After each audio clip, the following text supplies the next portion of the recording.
তো hey guys, welcome back to the another video. So বনিকল লইলা তা বিখে গুৰুত্বপূৰ্ণ ভিডিও খবনিকল যিকল ছাত্ৰ-ছাত্ৰী গুৱাহাটী ইউনিভাৰ্চিটি আন্ডাৰত BA BCom BSc থাৰ্ড সেমিষ্টাৰত পঢ়ি আছে আৰু লগতে যিকল ছাত্ৰ-ছাত্ৰী বিবক কৰি আছে থাৰ্ড সেমিষ্টাৰ আৰু লগতে যিকল ছাত্ৰ-ছাত্ৰী আইডলত পঢ়ি আছে তো এই সকলো ছাত্ৰ-ছাত্ৰীৰ বাবে গুৱাহাটী ইউনিভাৰ্চিটিৰ ফালৰ পৰা অনলাইন এক্সাম দিয়াৰ যেটো নীতি নিয়মটো আহিছে তো আপোনালোকে অনলাইন এক্সাম কেনেকৈ দিব হেতু অতি সহজ ভাষাৰে আপোনালোকক বুজাই দিম A to Z একদম সকলোখিনি কথা গম পাব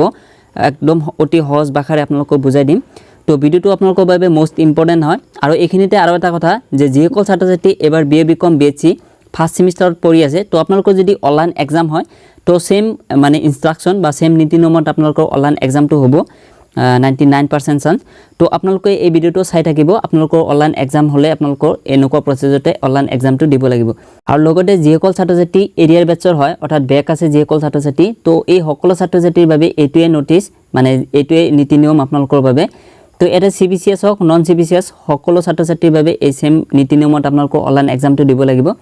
তো ভিডিওটো মোস্ট ইম্পৰ্টেন্ট হয় চাই থাকক আৰু এই ভিডিওটো যদি এতিয়ালৈকে লাইক কৰা নাই প্লিজ লাইক কৰি দিব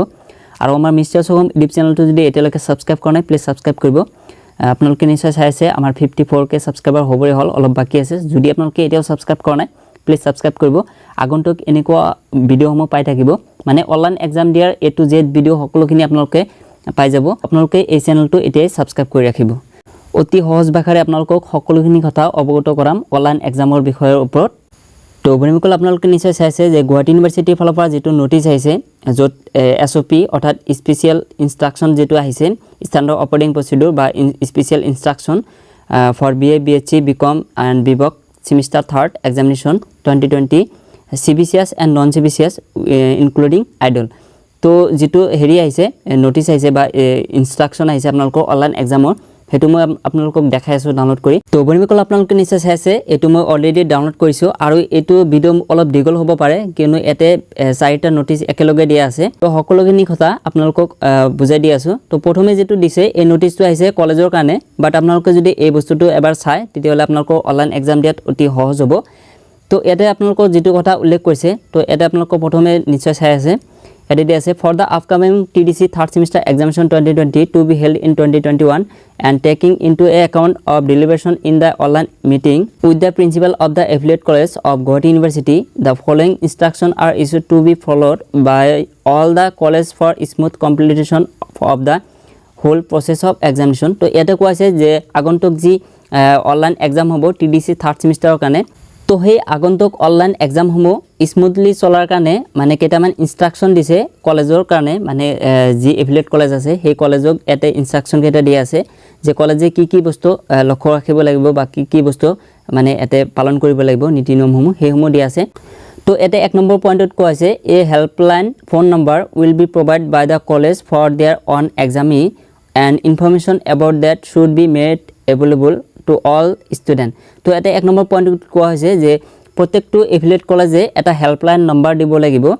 ষ্টুডেন্টৰ কাৰণে যেতিয়া আপোনালোকৰ মানে এক্সামটো দিব মানে অনলাইন এক্সাম দিব তেতিয়া যদি কিবা প্ৰবলেম হয় সেই হেল্পলাইন নম্বৰত আপোনালোকে কল কৰি মানে কথাটো জনাব পাৰিব বা তাৰ পৰা আপোনালোকে কিবা সুধিব পাৰিব বা ইনস্ট্ৰাকশন ল'ব পাৰিব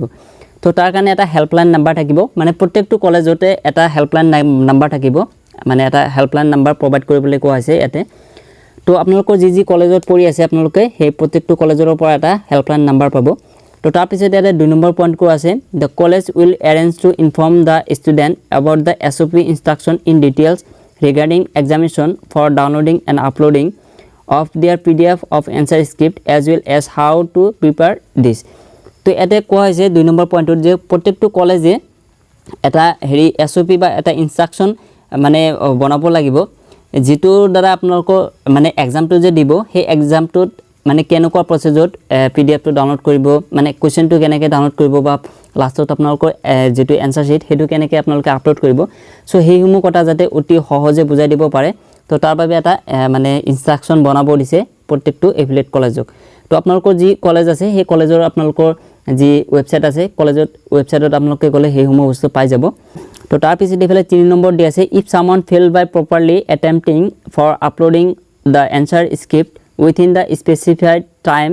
along with extension time with proof of failed attempt the examinee may be allowed to submit the answer script in an email ID of respective college to be designed by the principal of the college only for their own student. The email ID should also be made available on their student of their own college only. Without proof of attempting to upload the answer script, the same will not be entertained for evaluation. So ইয়াতে কোৱা হৈছে 3 number পইণ্টত যে আপোনালোকৰ যি ৰেসপেক্টিভ college আছে সেই ৰেসপেক্টিভ কলেজে এটা ইমেইল আইডি বনাব লাগিব যদি আপোনালোকে অনলাইন এক্সামৰ ক্ষেত্ৰত মানে যেটো এনসাৰ শিট হেতু যদি আপলোড কৰিব নোৱাৰে সেই ইমেইল আইডিটো আপোনালোকে সেই এনসাৰ শিটটো আপোনালোকে পঠাব পাৰিব সো তাৰ বাবে এটা মানে ইমেইল আইডি বনাব দিছে প্ৰত্যেকটো কলেজকে তো সেই ইমেইল আইডিটো আপোনালোকে কালেক্ট কৰি ল'ব প্ৰত্যেকটো কলেজৰ পৰা মানে আপোনালোকে যিখন কলেজত পঢ়ি আছে সেইখন কলেজৰ পৰা তো হেতু বস্তু আপোনালোকক আগতে মানে যোগাৰ কৰি ৰাখিব মানে হেতু বস্তু আগতে অৱগত হৈ থাকিব লাগিব তাৰ পিছত আহিলে আপোনালোকৰ যেটো অনলাইন এক্সাম দিয়াৰ নীতি নিয়ম তো এইখিনি কথা আপোনালোকৰ বাবে মোস্ট ইম্পৰ্টেন্ট হয় মানে আপোনালোকে অনলাইন এক্সাম কেনেকৈ দিব সম্পূৰ্ণ এতে উল্লেখ কৰিছে তো ইয়াৰ পৰা আপোনালোকে অলপ স্কিপ নকৰিব নহলে কিন্তু আপোনালোকৰ অনলাইন এক্সাম দিয়াৰ ক্ষেত্ৰত আপোনালোকৰ বিপদ হ'ব পাৰে তো ভিডিওটো স্কিপ নকৰাকৈ আপোনালোকে সম্পূৰ্ণকৈ চাই থাকক তো এটা আপোনালোকক দিয়া আছে standard operating procedure for upcoming examination তো এটা আপোনালোকৰ প্ৰথম যেটো প্যাৰাগ্ৰাফ এতে কোৱা হৈছে যে আপোনালোকৰ যেটো অনলাইন এক্সাম হ'ব সেই অনলাইন এক্সাম দিয়াৰ ক্ষেত্ৰত আপোনালোকৰ তলৰ যি নীতি নিয়ম আছে এইকেইটা আপোনালোকে ভালদৰে ফলো কৰিব লাগিব কেয়াৰফুলি আপোনালোকে ফলো কৰিব লাগিব আৰু এই নীতি নিয়মৰ মাধ্যমেৰে আপোনালোকে অনলাইন এক্সামটো দিব লাগিব তো এতে কোৱা হৈছে যেটো 1 নম্বৰ পইণ্ট তো এই 1 নম্বৰ পইণ্টত কোৱা হৈছে all answer must be handwriting by the examinee in A4 size paper. A model answer sheet is uploaded in the portal at a website link to the ase. This model answer sheet may also be downloaded, printed and then used for writing answer. তো এটা 1 number পইণ্টত কোৱা হৈছে যে আপোনালোকৰ যেটো online exam হ'ব সেই অনলাইন এক্সামত আপোনালোকৰ সম্পূৰ্ণ এনসাৰ সমূহ হ্যান্ডৰাইটিং হ'ব লাগিব মানে আপোনালোকে প্ৰিন্ট আউট কৰিব নোৱাৰে অনলি আপোনালোকে নিজে হাতে লিখিব লাগিব আৰু লিখাৰ কাৰণে আপোনালোকে A4 সাইজ পেপাৰ ব্যৱহাৰ কৰিব লাগিব মানে A4 সাইজ পেপাৰৰ যি ব্ল্যাঙ্ক পেপাৰ আছে সেইসমূহ আপোনালোকে আগতেকৈ কিনি ৰাখিব লাগিব তাতে আপোনালোকে এটা টেমপ্লেট বনাব লাগিব আৰু টেমপ্লেট বনাই আপোনালোকে তাতে লিখিব লাগিব আৰু এইটো বিষয়লৈ মই নেক্সট ভিডিও বনাই আপোনালোকক কৈ দিম যে কোড কেনেকৈ কি লিখিব লাগিব বা টেমপ্লেট কেনেকৈ বনাব আৰু টেমপ্লেট এটা অলৰেডি দিয়া আছে গুৱাহাটী ইউনিভাৰ্চিটি ৱেবছাইটত এইটো লিংক দিয়া আছে ইয়াতে তো সেই ৱেবছাইটৰ যেটো টেমপ্লেট হেতু আপোনালোকে প্ৰিন্ট আউট কৰি আপোনালোকে হেতু ইউজ কৰিব পাৰিব আৰু প্ৰিন্ট আউট কৰাৰ ক্ষেত্ৰত আপোনালোকে এটা বস্তু লক্ষ্য ৰাখিব লাগিব যে আপোনালোকৰ তাতে লিখা আছে মানে ওয়াটাৰমাৰ্ক দিয়া আছে যে কোড কি লিখিব লাগিব তো হেইসমূহ মুছি কিনে আপোনালোকে লিখিব তো হেইসমূহ মুছি কিনে আপোনালোকে প্ৰিন্ট আউট কৰি আপোনালোকে লিখিব পাৰিব বা লিখিব লাগিব আৰু মই অলৰেডি এটা বনাইছো টেমপ্লেট হেতু লিংক মই এই ভিডিওটোৰ ডেসক্ৰিপচনত দিম তাৰ পৰা আপোনালোকে ডাউনলোড কৰি আপোনালোকে হেতু ব্যৱহাৰ কৰিব পাৰিব তাৰ পিছত আহিলে 2 নম্বৰ পইণ্ট সো এটা কোৱা আছে all page must contain page number তো এটা কোৱা আছে যে আপোনালোকে যি এনসাৰ লিখিব A4 সাইজ পেপাৰত প্ৰত্যেকটো পেজতে আপোনালোকৰ মানে পেজ নম্বৰ সমূহ দিব লাগিব মানে 1 নম্বৰ 2 নম্বৰ 3 নম্বৰ যিকেটা পেজ হয় সেইকেটা পেজত আপোনালোকৰ সিৰিয়াল বাই সিৰিয়াল আপোনালোকৰ পেজ নম্বৰ সমূহ দিব লাগিব তো তাৰ পিছত আহিলে 3 নম্বৰ পইণ্ট সো এটা কৈছে number of page may be less or more than 10 page but in no case the upload document be more than 5 MB size তো এই 3 নম্বৰ পইণ্টটো অলপ কনফিউজন আছে মানে ইয়াতে কোৱা হৈছে যে আপোনালোকে 10টা পেজৰ ওপৰতো লিখিব পাৰে বা 10টা পেজৰ ওপৰতো ইউজ কৰিব পাৰে জাস্ট আপোনালোকে MB টো 5 MB তলত হলে হল বা 5 MB ভিতৰত হলে হল বাট আপোনালোকৰ তলত যেটো ইনস্ট্ৰাকচন দিয়া আছে মানে অনলাইন এক্সামৰ কাৰণে সেই ইনস্ট্ৰাকচনত এটা উল্লেখ কৰিছে যে আপোনালোকৰ মানে 10 পেজত বেছি লব নোৱাৰে এটা দিয়া আছে total number of page in the answer sheet should not exist 10 page including the front page তো এটো লৈ বহুতে কনফিউজ হ'ব মই গম পাও তো আপোনালোকে এটা টেনচন কৰাৰ দৰকাৰ নাই আপোনালোকক 10টা পেজ যদি ইউজ কৰে তেতিয়াহলে আপোনালোকৰ এনসাৰ সমূহ সম্পূৰ্ণ লিখিব পাৰিব নো টেনচন জাস্ট আপোনালোকৰ যি এনসাৰ লিখিব সেই এনসাৰ সমূহ যাতে টু দা পইণ্ট লিখে মানে যিখিনি লিখিলে আপোনালোকৰ সম্পূৰ্ণ এনসাৰটো পাই যাব তো তেনেকুৱাকৈ লিখিলে আপোনালোকৰ 10টা পেজতে হৈ যাব আৰু এইটোৰ বিষয়লৈ যদি কিবা আপডেট আহে মানে 10টা পেজ ইউজ কৰিব পাৰিব না তাতকৈ বেছি তো কিবা আপডেট আহিলে মই আপোনালোকক ভিডিও বনাই কৈ দিম তো বৰ্তমানলৈকে আপোনালোকে 10টা পেজ ইউজ কৰিব আৰু আপোনালোকৰ যেটো PDF হ'ব সেই PDFৰ সাইজটো যাতে 5 MB তকৈ বেছি নহয় হেতু আপোনালোকে ভালদৰে লক্ষ্য ৰাখিব নহলে কিন্তু আপোনালোকে আপলোড কৰিব নোৱাৰে তো তাৰ পিছত আহিলে 4 নম্বৰ পইণ্ট সো ইয়াতে কৈছে a procedure is laid down in the portal ইয়াতে ৱেবছাইটৰ লিংকটো দিয়া আছে to know as to how to scan and convert the answer sheet into PDF and can be reduced to less than 5 MB. This is very critical for successful uploading as such the examinee should practice and learn properly as to how to limit it to less than the specified size. Ideally is scan properly a 10-page document will be around only 2 MB size only. তো ইয়াতে আপোনালোকক যেটো কথা উল্লেখ কৰিছে 4 number পইণ্টত যে আপোনালোকৰ অনলাইন এক্সামৰ কাৰণে যেটো PDF বনাব মানে যেটো এনসাৰ শিটৰ PDF বনাব সেই PDF টো কেনেকৈ বনাব তাৰ বাবে এটা ইনস্ট্ৰাকচন দি আছে মানে এটা ভিডিও দি আছে তো হেতু চালে আপোনালোকে হয়তো গম পাব যে কেনেকৈ আপোনালোকৰ PDF টো ৰিডিউস কৰিব পাৰিব বা PDF টো কেনেকৈ বনাব লাগিব সেই কথা গম পাব বাট এটো পইণ্ট লৈ আপোনালোকে টেনচন কৰিব নালাগে মই আপোনালোকক একদম মানে এটা ভিডিও বনাই কৈ দিম যে আপোনালোকে PDF টো কেনেকৈ বনাব বা PDF টো MB বেছি হলে কেনেকৈ কমাব সম্পূৰ্ণ ভিডিও এটা পাই যাব টেনচন কৰিব নালাগে তো তাৰ পিছত আহিলে 5 নম্বৰ পইণ্ট সো ইয়াতে কৈছে to do it as mentioned in point 4 above some apps have been recommended in the portal ইয়াতে ওয়েবসাইটৰ লিংকটো দি আছে the student can use similar other apps also তো ইয়াতে 5 নম্বৰ পইণ্টত কোৱা আছে যে আপোনালোকে অনলাইন এক্সামৰ কাৰণে যি PDF বনাব সেই PDF বনোৱাৰ বাবে যেটো এপছ কোনটো এপছ ব্যৱহাৰ কৰিব লাগিব হেতু বিষয়লৈ কেইটামান মানে ৰিকমেন্ড কৰিছে গুৱাহাটী ইউনিভাৰ্সিটি যে একেটা এপছ আপোনালোকে ব্যৱহাৰ কৰি PDF টো বনাব পাৰিব বাট এটা এটো কথা উল্লেখ কৰিছে যে আপোনালোকে ইয়াৰ বাহিৰেও আপোনালোকে বেলেগ এপছ ব্যৱহাৰ কৰি আপোনালোকে PDF বনাই আপলোড কৰিব পাৰিব নো টেনচন তো PDF কেনেকৈ বনাম হেতুটো আপোনালোকক কৈ দিম যে কেনেকৈ PDF টো বনাব লাগিব বা কোনটো এপছ আপোনালোকৰ বাবে সকলোতকৈ ধুনীয়া হ'ব বা ভাল হ'ব তো হেতু লৈ ডিটেইল ভিডিও বনাই আপোনালোকক কৈ দিম অলৰেডি ভিডিও আছে তথাপি আপোনালোকক ভালদৰে আৰু এবাৰ ভালকৈ ভিডিও বনাই কৈ দিম তো জিনক এটো লৈ টেনচন নাই তো তাৰ পিছত আহিলে 6 নম্বৰ পইণ্ট সো এটা কৈছে the question paper will be available for downloading 30 minutes before the beginning of the examination তো এটা কৈছে যে আপোনালোকৰ যেটো কোৱেশ্চন পেপাৰ থাকিব সেই কোৱেশ্চন পেপাৰটো আপোনালোকে ডাউনলোড কৰিব পাৰিব অনলাইন এক্সাম আৰম্ভ হোৱাৰ 30 মিনিট আগতে তো অনলাইন এক্সাম আৰম্ভ হোৱাৰ 30 মিনিট আগতে আপোনালোকৰ কোৱেশ্চন পেপাৰটো ডাউনলোড কৰি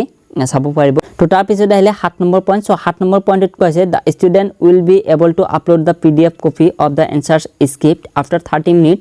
from the time of commencement of the examination and the upload facility will be available until 1 hour 60 minutes after the end of the examination তো এটা 7 নম্বৰ পইণ্টত কোৱা আছে যে আপোনালোকৰ যেটো এক্সাম হ'ব সেই এক্সামটো আৰম্ভ হোৱাৰ 30 মিনিট পিছতে মানে আপোনালোকৰ যেটো PDF সেই PDF টো আপলোড কৰা অপচনটো পাই যাব আৰু আপোনালোকৰ যেটো এক্সামৰ টাইম সেই টাইমৰ পিছতো আপোনালোকে 60 মিনিট পাব মানে 1 ঘণ্টা সময় পাব আপোনালোকৰ PDF টো আপলোড কৰাৰ কাৰণে তো বহুত সময় থাকিব আপোনালোকৰ এক্সাম যেটো PDF সেই PDF টো আপলোড কৰাৰ কাৰণে আৰু PDF আপলোড কৰাৰ কাৰণে আৰু এক্সট্ৰা টাইম পাব হেতু বিষয়লৈ মই এটা ভিডিও বনাই আপোনালোকক কৈ দিম যে কেনেকৈ এক্সট্ৰা টাইম পাব তো তাৰ পিছত আহিলে 8 নম্বৰ পইণ্ট সো ইয়াতে কৈছে once a student upload a document she cannot do it again so make sure that এতে পইণ্ট কেটা দি আছে তো ইয়াতে যেটো 8 নম্বৰ পইণ্ট সো এই 8 নম্বৰ পইণ্টটো এবাৰ ভালদৰে শুনিব এটো মোস্ট ইম্পৰ্টেন্ট হয় তো ইয়াতে কোৱা হৈছে যে আপোনালোকৰ যেটো PDF সেই PDF টো যদি আপোনালোকে এবাৰ আপলোড কৰে তাৰ পিছত কিন্তু আপোনালোকে দ্বিতীয়বাৰ আপলোড কৰিব নোৱাৰে তো বি কেয়াৰফুলি আপোনালোকে অতি ভালদৰে লক্ষ্য কৰি আপোনালোকে PDF টো আপলোড কৰিব লাগিব মানে আপোনালোকৰ যেটো এক্সাম হ'ব সাপোজ আজি ধৰি লওক যে আপোনালোকৰ এক্সাম আছে ইংলিছৰ তো আপোনালোকে ইংলিছৰ PDF ৰ ঠাইত যদি আপোনালোকে এছামিছৰ যি এক্সাম হ'ব সেই এক্সামৰ যেটো PDF সেই PDF টো আপলোড কৰে তেতিয়ালে আপোনালোকে কিন্তু দ্বিতীয়বাৰ চেঞ্জ কৰিব নোৱাৰে সো আপোনালোকৰ যেটো PDF যিদিনা এক্সাম হ'ব সেইদিনা হেতু PDF আপোনালোকে আপলোড কৰি হেতু বস্তু ডিলিট কৰি দিব বা আপোনালোকৰ বেলেগ এটা মোবাইলত বা মেমৰিত আপোনালোকে থৈ দিব বা Google Drive-ত আপোনালোকে আপলোড কৰি হেতু ডিলিট কৰি দিব মোবাইলৰ পৰা নহলে কিন্তু আপোনালোকৰ গৰপাৰ হ'ব বা আপোনালোকৰ কিবা মিস্টেকলি আপোনালোকে বেলেগ কিবা এটা আপলোড কৰি দিব তো আপোনালোকৰ যেটো PDF সেই PDF টো আপোনালোকে ভালদৰে একদম চাইচিতি আপলোড কৰিব লাগিব মানে এবাৰ আপলোড কৰাৰ পিছত আপোনালোকে হেতু দ্বিতীয়বাৰ মানে চেঞ্জ কৰিব নোৱাৰে তো তাৰ পিছত ইফালে তিনিটা পইণ্ট দি আছে হেকেটা আপোনালোকক কৈ আছো এটো দি আছে the answer sheet are properly scanned convert to a single PDF maintaining serialization of the page এক নম্বৰ পইণ্টত কোৱা আছে যে আপোনালোকৰ যেটো answer sheet হ'ব সেই answer sheet যে আপোনালোকে PDF বনাব সেই PDF টো যাতে গোটেই কেটা পেজ মিলি এটা PDF বনায় আৰু লগতে আপোনালোকে যাতে স্ক্যান কৰাৰ ক্ষেত্ৰত কোনো ধৰণৰ শ্যাডো বা আপোনালোকৰ যাতে কোনো ধৰণৰ ছান আহে সেই PDF ৰ ক্ষেত্ৰত মানে হেতু কথা মই মানে এক্সট্ৰা কৈ দিলো যে আপোনালোকে PDF বনোৱাৰ ক্ষেত্ৰত অলপ ভালদৰে লক্ষ্য কৰি আপোনালোকে PDF টো বনাব আৰু লগতে আপোনালোকে পেজ নম্বৰ সমূহ চাই লব যে 1 number page 2 number page 3 number page মানে সিৰিয়ালি আপোনালোকে স্ক্যান কৰিব লাগিব আৰু স্ক্যান কৰি আপোনালোকে PDF টো বনাব লাগিব তো তাৰ পিছত হলে বি নম্বৰ পইণ্ট সো এটা কৈছে recheck the size of the documents before going for uploading and make sure it does not exist 5 MB size তেতে বি নম্বৰ কোৱা হৈছে যে আপোনালোকে যেটো PDF বনাব সেই PDF ৰ যাতে সাইজ যাতে 5 MB কৈ বেছি নহয় হেতু বস্তু লক্ষ্য ৰাখিব আৰু ইয়াতে কৈছে যে আপোনালোকে যেতি আপলোড কৰিব যাব হে আপলোড কৰাৰ আগতে আপোনালোকে হেতু বস্তু লক্ষ্য ৰাখিব লাগিব যে আপোনালোকৰ যেটো PDF সেই PDF ৰ সাইজটো কিমান হ'ল বা PDF ৰ সাইজ যাতে আপোনালোকৰ 5 MB কৈ বেছি নহয় তো আকৌ এবাৰ আপোনালোকক কৈ দিছোঁ যে পিডিএফৰ সাইজ বা এমবি লৈ আপোনালোকে টেনচন কৰিব নালাগে আপোনালোকক মই ভিডিও বনাই কৈ দিম যে কেনেকৈ আপোনালোকে পিডিএফৰ এমবিটো মেইনটেইন কৰিব বা পিডিএফৰ এমবিটো বেছি হ'লে কেনেকৈ কমাব লাগিব তো সেইটো লৈ আপোনালোকে এক্সট্ৰা ভিডিও পাই যাব তো তাৰ পিছত আহিলে সি নম্বৰ পইণ্ট সো এটা কৈছে so student are strongly advise to practice this procedure scanning and conversation to PDF using any documents available at hand তো এটা সি নম্বৰ পইণ্টটো এবাৰ ভালদৰে শুনিব সো এটা কোৱা হৈছে যে আপোনালোকক যি অনলাইন এক্সাম হ'ব সেই অনলাইন এক্সামত কেনেকৈ পিডিএফ বনাব সেইটো লৈ আপোনালোকে কি কৰিব আপোনালোকে প্ৰেক্টিছ কৰিব লাগিব মানে আগতীয়াকৈ আপোনালোকে প্ৰেক্টিছ কৰিলে আপোনালোকে অনলাইন এক্সামত কোনো ধৰণৰ প্ৰবলেম নহয় বাট ইয়াতে এটা প্ৰবলেম আছে মানে যোৱাবাৰ মানে কিছুমানে কি কৰিছে যে যেটো প্ৰেক্টিছ কৰিছে সেই প্ৰেক্টিছ কৰা পিডিএফটো মানে হিয়তে আপলোড কৰি দিছিলে তো আপোনালোকে যাতে তেনেকুৱা নকৰে মানে প্ৰেক্টিছ কৰা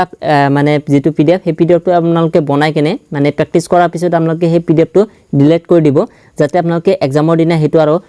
মিস্টেকলি হেতু আপলোড কৰি নিদিয়ে তো তাৰ কাৰণে আপোনালোকক আকবাৰ কৰিছো যে আপোনালোকে যিদিনা যেটো প্ৰেক্টিছ কৰিব হেতু বস্তু আপোনালোকে প্ৰেক্টিছ কৰাৰ পিছত হেতু ডিলিট কৰি দিব মানে সেই পিডিএফটো আপোনালোকে মোবাইলৰ পৰা ডিলিট কৰি দি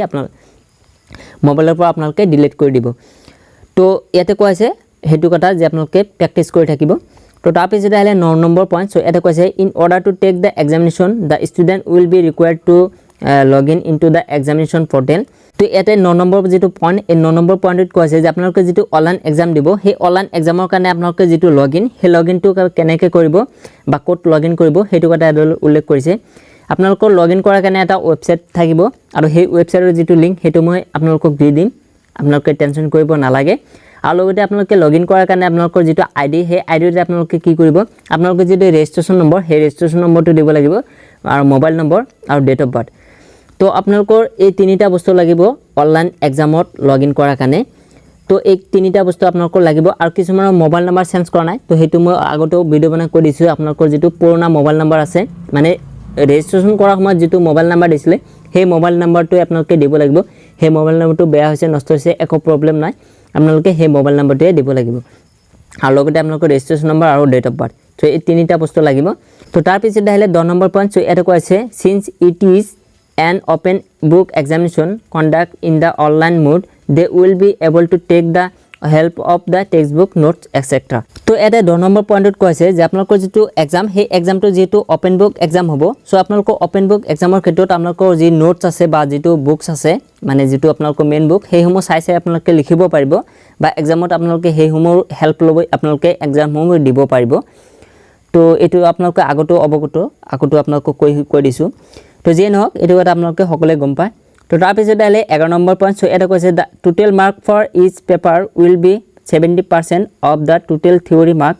total duration of the examination will be mention in the respective question paper তো ইয়াতে 11 নম্বৰ পইণ্টত কৈছে যে আপোনালোকৰ যেটো কোৱেশ্চন আহিব সেই কোৱেশ্চনৰ আপোনালোকে 70% লিখিব লাগিব এক্সামৰ ক্ষেত্ৰত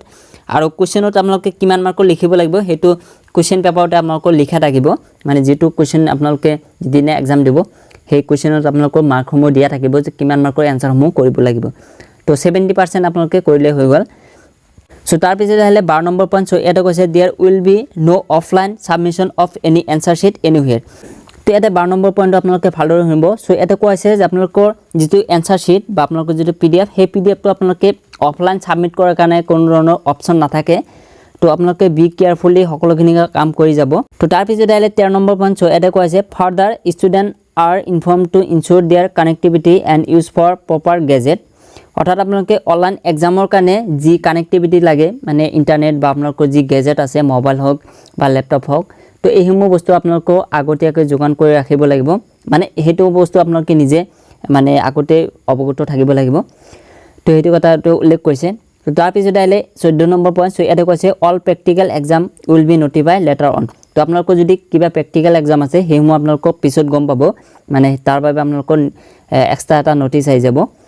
তো তাৰ পিছত আহিলে আৰু এটা নোটিছ সো ইয়াতে আপোনালোকৰ যেটো কথা উল্লেখ কৰিছে এটো হল আপোনালোকৰ মানে কলেজৰ কাৰণে সো ইয়াতে উল্লেখ কৰিছে আপোনালোকৰ যেটো অনলাইন এক্সাম হ'ব সেই অনলাইন এক্সামৰ ক্ষেত্ৰত যদি আপোনালোকে কিবা কাৰণত মানে পিডিএফ প্ৰ অনলাইনত আপলোড কৰিব নোৱাৰে তেতিয়াহলে আপোনালোকৰ যেটো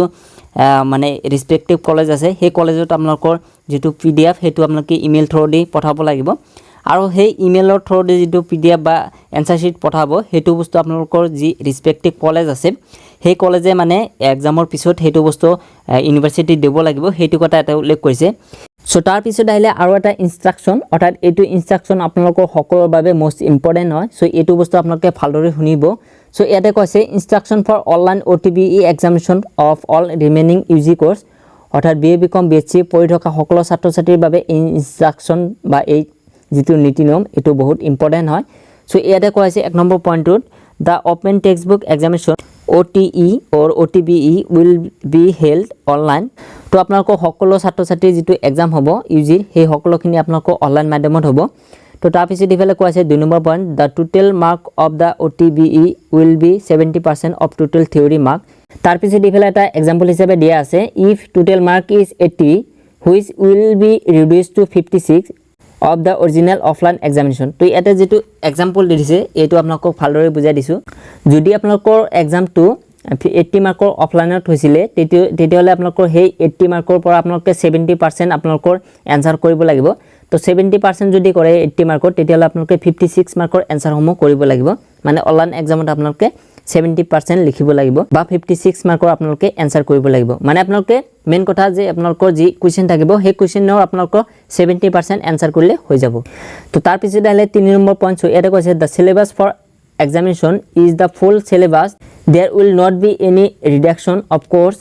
as class have been fully conducted তো এটা কোৱা হৈছে 3 নম্বৰ পইণ্টত যে আপোনালোকৰ যেটো এক্সাম হ'ব সেই এক্সামটো আপোনালোকৰ যেটো সিলেবাস থাকিব সেই সিলেবাসটো আপোনালোকৰ ফুল কিতাপৰ পৰা হ'ব বা ফুল সিলেবাস হ'ব আপোনালোকৰ কোনো ধৰণৰ ৰিডিউস কৰা নহয় যে সিলেবাসৰ এইখিনি পৰা এইখিনি হ'ব হেতু নহয় আপোনালোকৰ ফুল কিতাপৰ পৰা বা ফুল বুকছৰ পৰা আপোনালোকৰ কোৱেশ্চন সমূহ আহিব সো ভালদৰে আপোনালোকে পঢ়িব